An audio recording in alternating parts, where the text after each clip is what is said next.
भारत और बांग्लादेश के बीच गुरुवार को द्विपक्षीय वार्ता हुई। कोरोना काल में इस बार ये वार्ता वर्चुअली तरीके से हुई है, जिसमें प्रधानमंत्री नरेंद्र मोदी, बांग्लादेशी पीएम शेख हसीना ने हिस्सा लिया। पीएम मोदी ने बांग्लादेश को भरोसा दिलाया है कि कोरोना काल में बांग्लादेश उनकी प्राथमिकताओं में है। साथ ही चिल्लाहटी और हल्दीबाड़ी रेल लिंक की शुरुआत भी की। जम्मू कश्मीर के अनंतनाग जिले के बिजबेहड़ा इलाके में आतंकवादियों ने अस्पताल के पास तैनात सीआरपीएफ जवानों पर ग्रेनेड से हमला कर दिया। इस हमले में सीआरपीएफ का एक जवान घायल हुआ है। इससे पहले कि हमला करने वाले आतंकियों के खिलाफ कोई कार्रवाई हो पाती, हमलावर वहां से भाग निकले।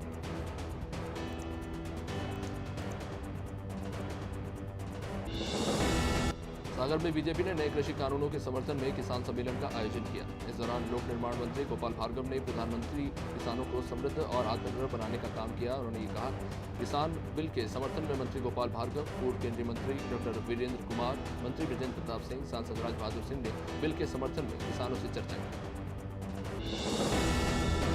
केंद्र सरकार के 3 नए कृषि कानूनों के खिलाफ किसान आंदोलन कर रहे हैं। किसानों के इस आंदोलन का कांग्रेस भी समर्थन कर रही है।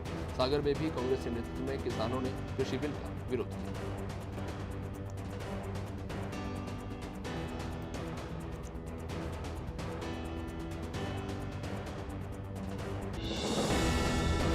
उज्जैन जिले के खटिया तहसील में कोविड-19 रैंडम सैंपलिंग के 4 चरण पूरे हो गए हैं और 5वें चरण के लिए काम शुरू हो चुका है। 4 चरणों में 128 गांव के 9,936 लोगों की सैंपलिंग ली गई है, जिसमें से 38 लोग कोरोना संक्रमित पाए गए हैं। 3 कोरोना संक्रमितों का इलाज जारी है।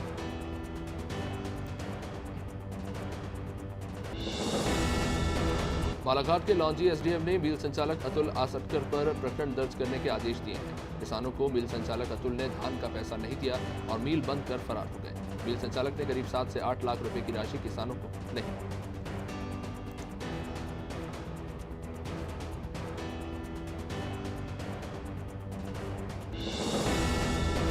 प्रदेश के गृह मंत्री नरोत्तम मिश्रा ने पश्चिम बंगाल में टीएमसी के विधायक के बागी होने पर ममता सरकार पर हमला बोला। उन्होंने कहा कि ममता सरकार डूबता हुआ जहाज है। वहीं बालाघाट में नक्सली मूवमेंट पर गृह मंत्री ने कहा कि प्रदेश में कानून का राज है। नक्सली हो या सिमी का आतंकी, सभी का नेटवर्क ध्वस्त किया जाएगा।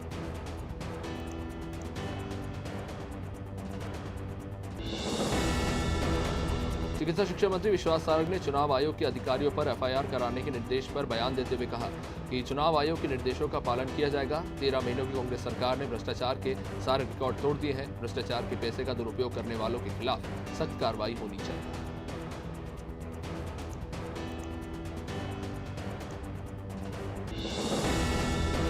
दिसंबर का महीना चल रहा है और हर कोई ठंड से ठिठुर रहा है। क्या इंसान और क्या भगवान, सर्दी से बचने के लिए गर्म कपड़े सभी को पहनने पड़ रहे हैं। मंदसौर के विश्व प्रसिद्ध भगवान पशुपतिनाथ मंदिर में पशुपतिनाथ की अष्टमुखी प्रतिमा को भी ठंड से बचने के लिए कंबल उड़ाया गया है।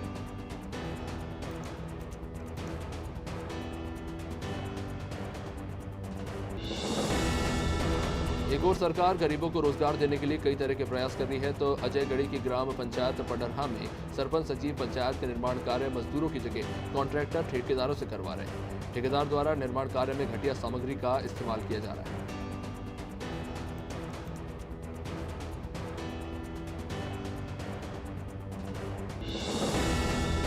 पृथ्वीपुर के सेकेरा खुर्द में रेत के अवैध परिवहन में ट्रैक्टर ट्रॉली को पकड़ने गई खनिज विभाग और राजस्व की टीम पर ग्रामीणों ने हमला कर दिया। इसके चलते खनिज अधिकारी पंकज मिश्रा के पैर में भी चोट आई। एसडीएम तरुण जैन के साथ खनिज विभाग की टीम कार्रवाई करने गई थी। इस बीच अचानक ग्रामीणों ने उन पर हमला कर दिया।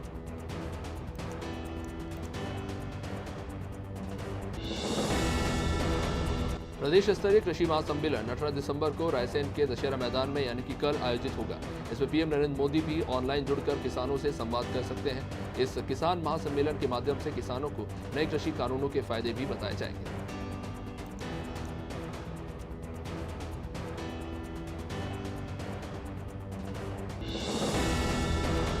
चुनाव आयोग ने मध्य प्रदेश के पूर्व मुख्यमंत्री कमलनाथ समेत 3 आईपीएस अफसरों और अन्य के खिलाफ एफआईआर करने के निर्देश दिए हैं।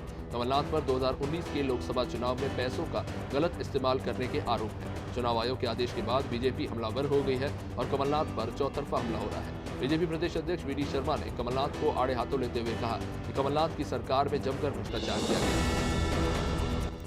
रीवा में टावर लगवाने का कॉन्ट्रैक्ट लेने वाली संदीप कुमार मिश्रा अपने भुगतान के लिए अब दर-दर की ठोकरें खा रहे हैं। ऋषि कंस्ट्रक्शन नाम की कंपनी ने संदीप मिश्रा को 5 से 6 टावर लगाने का ठेका तो दिया। इस कंपनी ने अभी तक भुगतान नहीं किया, जिसके बाद से काफी परेशान।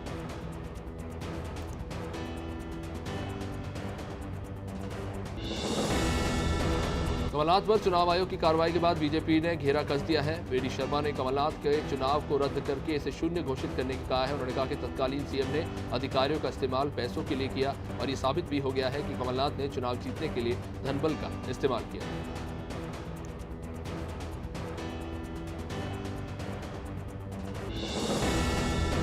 बालाघाट जिले के पुलिस ग्राउंड में पुलिसकर्मियों का सम्मान समारोह आयोजित किया गया। प्रदेश के गृह और जेल मंत्री डॉक्टर नरोत्तम मिश्रा ने पुलिसकर्मियों को सम्मानित किया। इस मौके पर 9 जवानों को नौकरी और 16 जवानों को पदोन्नति भी मिली है।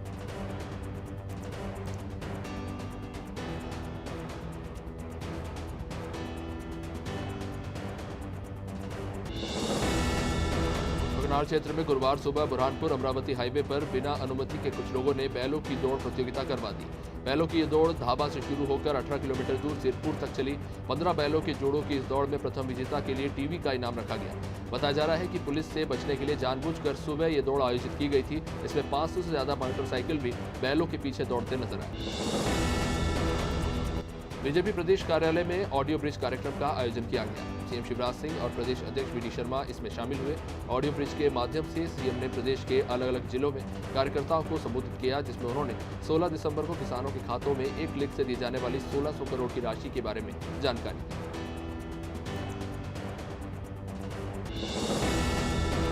लोकसभा चुनाव 2019 में तत्कालीन कांग्रेस सरकार के समय चुनाव में काले धन के उपयोग को लेकर भारत निर्वाचन आयोग ने संज्ञान लेते हुए 3 आईपीएस अधिकारियों के खिलाफ एफआईआर दर्ज किए हैं। इस मामले में मध्य प्रदेश निर्वाचन आयोग द्वारा ईओडब्ल्यू में शिकायत किए जाने की बात चल रही है।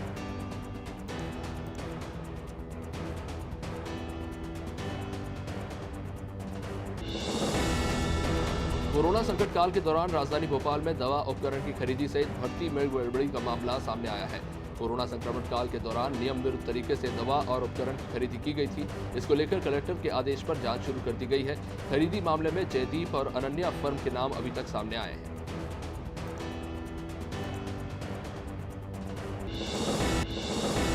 डेयरडेविल्स की विश्व कीर्तिमान स्थापित करने की परंपरा को आगे बढ़ाते हुए जबलपुर में सेना ने वन सिग्नल प्रशिक्षण केंद्र के अंदर नया विश्व कीर्तिमान स्थापित किया। नया विश्व कीर्तिमान लांस नायक विशाल गजानन वामन राव ने बनाया। इस दौरान उन्होंने रॉयल एनफील्ड बुलेट के ट्रेल लाइट के ऊपर बैठकर 111 मीटर की दूरी तय करने का विश्व कीर्तिमान स्थापित किया। जबलपुर में राष्ट्रीय सुरक्षा जागरण मंच ने विजय दिवस के उपलक्ष्य में परिचर्चा का आयोजन किया। इसमें मुख्य वक्ता के रूप में 1971 के युद्ध के वीर सिपाही ब्रिगेडियर विपिन द्विवेदी उपस्थित रहे, जिन्होंने युद्ध के बारे में जानकारी देते हुए बताया कि किस तरह 1971 का युद्ध लड़ा गया था।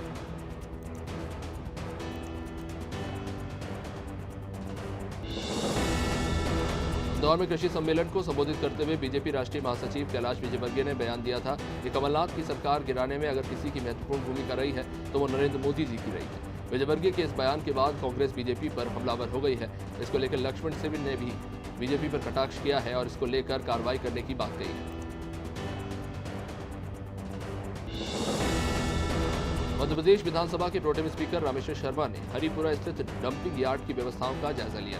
रामेश्वर शर्मा ने कहा कि भानपुर खंती जिस तरह से लोगों के लिए समस्याओं का केंद्र बन गई थी, ऐसी स्थिति हरिपुरा में नहीं पैदा की जाएगी और इसका पूरा ध्यान रखा जाएगा। यहाँ पर सभी चीजों की समुचित व्यवस्था की जाएगी।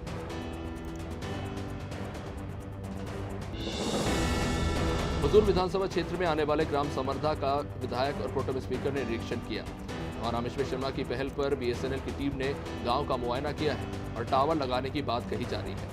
रामेश्वर शर्मा ने ग्रामीण क्षेत्र को मुख्य धारा में जोड़ने की प्लानिंग और अधिकारियों को इसको लेकर निर्देश देने की बात कही।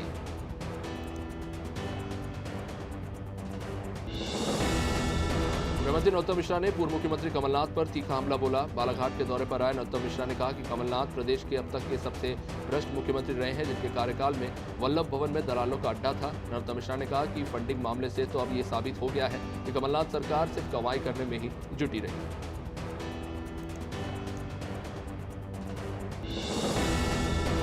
जबलपुर में समस्याओं को लेकर विधायक विनय सक्सेना अब आंदोलन करने जा रहे हैं। विनय सक्सेना ने कहा कि जिस प्रकार से अवस्थाएं देखी जा रही हैं, उसको लेकर कांग्रेस आंदोलन करेगी। नगर निगम और प्रदेश सरकार द्वारा जबलपुर की उपेक्षा की जा रही है, इसे कांग्रेस पार्टी बर्दाश्त नहीं करेगी।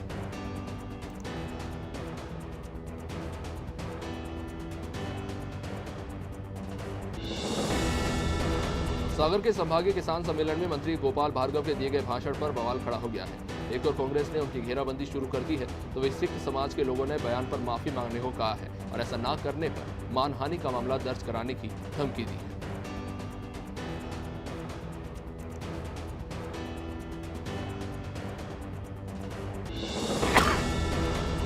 सूने मकान में रेकी कर नकबजनी की घटनाओं को अंजाम देने वाले 5 चोरों को भोपाल शाहपुरा पुलिस ने पकड़ने में सफलता हासिल की। पुलिस ने आरोपियों के पास से चोरी के लाखों का सामान बरामद किया है। पुलिस ने बताया कि मुखबिर की सूचना पर आरोपियों को शाहपुरा स्थित शिवाय मार्केट के पास से गिरफ्तार किया गया है।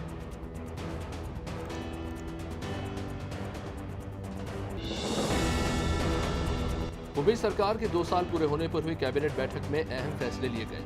सीएम हाउस में इस बैठक में छत्तीसगढ़ राज्य कृषक कल्याण परिषद के पुनर्गठन के प्रस्ताव को भी मंजूरी दी गई है। साथ ही भंडार क्रयनियम 2020 में संशोधन को मंजूरी दी गई है। साथ ही राज्य कृषक कल्याण परिषद के पुनर्गठन के प्रस्ताव को भी मंजूरी मिली है।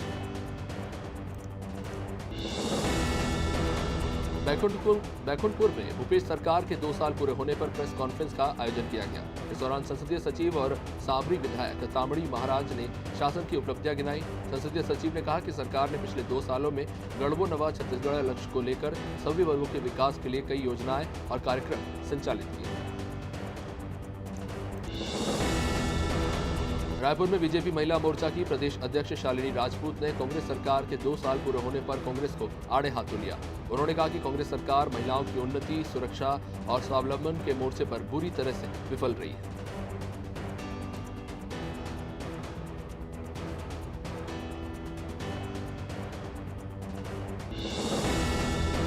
छत्तीसगढ़ में राम वनगमन पथ पर वृक्षारोपण से ऐसा वातावरण निर्मित किया जा रहा है जो अपनी हरितिमा से लोगों को सहज ही आकर्षित करने लगेगा। पहले चरण में उत्तर छत्तीसगढ़ में स्थित कोरिया जिले से लेकर दक्षिण के सुकमा जिले तक 9 स्थानों का सौंदर्यीकरण और विकास किया जा रहा है।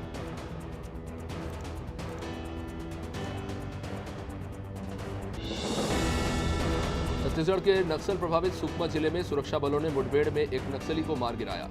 सुकमा जिले के पुलिस अधिकारियों ने बताया कि जिले के जगरगुंडा थाना क्षेत्र के राजपेटा गांव के करीब जंगल में सुरक्षा बलों ने मुठभेड़ में एक नक्सली को मार गिराया है।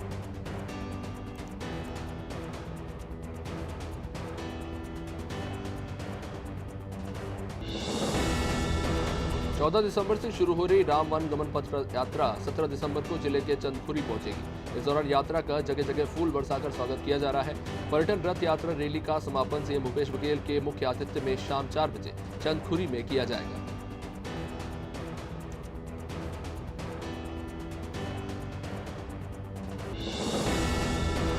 माओवादियों के विरुद्ध चलाए जा रहे नक्सल विरोधी अभियान के संबंध में अभियान के तहत चर्चा करने के लिए विशेष महानिदेशक अशोक जुनेजा सुकमा पहुंचे। इस दौरान पुलिस एवं सीआरपीएफ के अधिकारी पालोदी बेस कैंप में जवानों के साथ रूबरू होते नजर आए।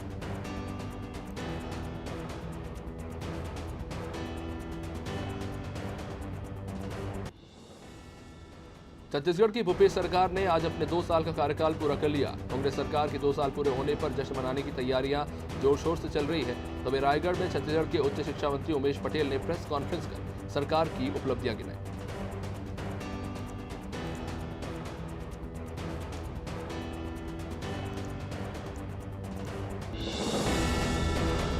छत्तीसगढ़ की भूपेश सरकार ने अपने 2 साल के कार्यकाल के पूरे होने पर राजधानी रायपुर के ऐतिहासिक बूढ़ा तालाब स्वामी विवेकानंद सरोवर उद्यान परिसर में फोटो विकास प्रदर्शनी का आयोजन किया।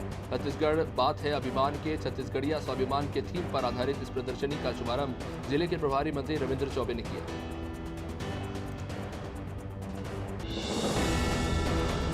बस्तर के नगरनार स्टील प्लांट के निजीकरण का विरोध शुरू हो गया है। शिवसेना ने प्लांट के निजीकरण के विरोध में मोर्चा खोल दिया है। शिवसेना के प्रदेश अध्यक्ष माननीय धनंजय सिंह परिहार के नेतृत्व में बस्तर के प्रवेश द्वार चारामा से नगरनार तक पैदल यात्रा निकालकर इसके लिए हुंकार भरी।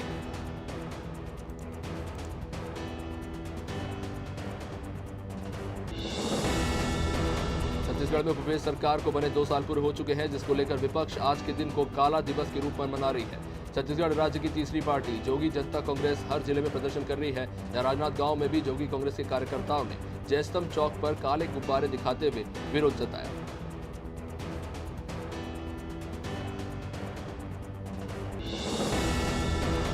छत्तीसगढ़ माध्यमिक शिक्षा मंडल ने 10वीं 12वीं की परीक्षा के फॉर्म भरने की तारीख बढ़ा दी है। सामान्य शुल्क के साथ 15 दिसंबर तक फॉर्म भरने की तारीख पहले तय की गई थी। अब इस तिथि को आगे बढ़ाते हुए 31 दिसंबर तक फॉर्म भरे जाने के आदेश जारी किए गए हैं। कोरोना संक्रमण के बीच बोर्ड परीक्षार्थियों के लिए ये बड़ी राहत है।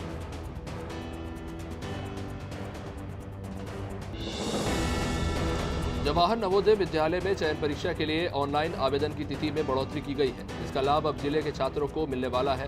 जो भी छात्र किसी वजह से ऑनलाइन आवेदन नहीं भर पाए थे, उन्हें अब वापस से मौका मिल रहा है। आवेदन करने की अंतिम तिथि 15 दिसंबर निर्धारित थी, जिसे बढ़ाकर अब 29 दिसंबर कर दिया गया है।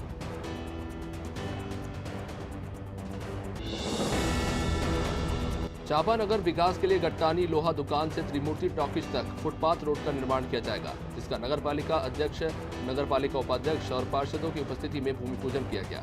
33,37,000 रुपए की लागत से फुटपाथ का निर्माण किया जाएगा। इसका स्थानीय लोग लंबे समय से इंतजार कर रहे थे।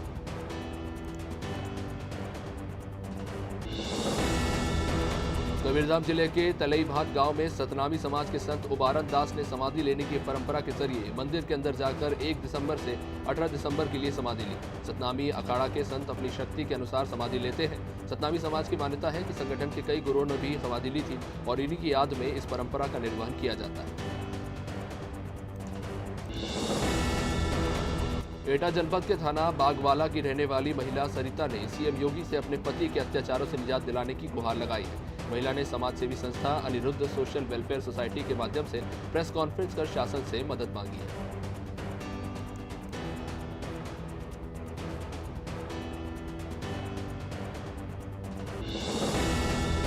यूपी के सीएम योगी आदित्यनाथ बरेली के दौरे पर रहे, जहां उन्होंने 981 करोड़ की योजनाओं का शिलान्यास और लोकार्पण किया।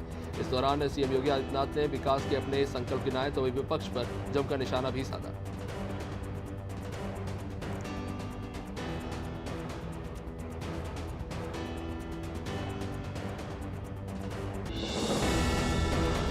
आगरा शहर में इन दिनों स्मार्ट सिटी का काम तेजी से चल रहा है, जिसकी वजह से कई मार्ग बंद हैं। पुरानी मंडी चौराहे का रास्ता ताजमहल से आगरा किले को जोड़ता है, वो भी बंद है। तो वही कुछ लोग अब इसके चलते लापरवाही से जान जोखिम में डालकर सकरे पाइपों में से गाड़ियों के साथ निकल रहे हैं। इन सब के बीच लोग जल्दबाजी में जान का खतरा भी ले रहे हैं। छोटे छोटे लड़के लोगों की बाइक अपनी जोखिम में डालकर इन पाइपों से निकाल रहे हैं और इसके बदले में रुपये भी ले रहे हैं। चंदौली में क्रियाकलापों को लेकर पुलिस हमेशा सुर्खियों में रही है, जहां चंदौली पुलिस एक बार फिर अपने उतावलेपन के कारण सुर्खियों में आ गई है। जिले के बलुआ पुलिस ने एनकाउंटर के दौरान 25,000 के नामी बदमाश को गिरफ्तार करने के बाद बदमाश के पैर में गोली लगने की जानकारी दी, जबकि बदमाश बलुआ थाने में पुलिस कर्मियों के साथ सुबह अपने पैरों पर खड़े होकर फोटो खिंचाता नजर आया।